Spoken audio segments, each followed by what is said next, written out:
আমি এখানে কি করছি? দিনের দাওয়াত দিচ্ছি। কি করছি ভাই? দাওয়াতও ঠিক বলা যাবে না, এটা হচ্ছে ইসলাহি কথা, ইসলাহি মজলিস। দাওয়াত মানুষ দেয় অমুসলিমদেরকে, অমুসলিমদেরকে ইসলামের দাওয়াত দেওয়া হয়। আপনারা সবাই মুসলিম, আপনাদেরকে দাওয়াত দেওয়ার কিছু আছে? কালিমা লা ইলাহা ইল্লাল্লাহ আপনারা তো সবাই বুঝেন, হয়তো বুঝেও শিরক করতে পারেন, এটা আলাদা বিষয়। অনেকে কালিমা পড়ে ঠিকই কিন্তু শিরক করে, আকীদার মধ্যে শিরক থাকে, আমলের শিরক থাকে, কথায় শিরক থাকে। কিন্তু বেসিক্যালি আমরা তো সবাই মুসলিম পরিবার থেকে আসি নাই? মাশাআল্লাহ। তো আপনাদেরকে আমি ইসলাহের জন্য কথা বলতে পারি, ইসলাহি কথা। মূল কথা হচ্ছে আমি আপনাদেরকে ইসলাম সংশোধনের কথা বলছি। আমি এখানে দিন কায়েম করতে পারবো না, সেই অথরিটি, সেই সভরেন্টি আমার কাছে নাই।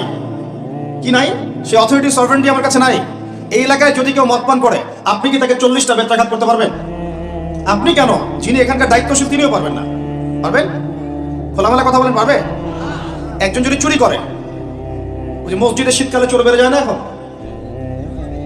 চুরি তো বেড়ে গেছে, আপনারা বুঝেন না?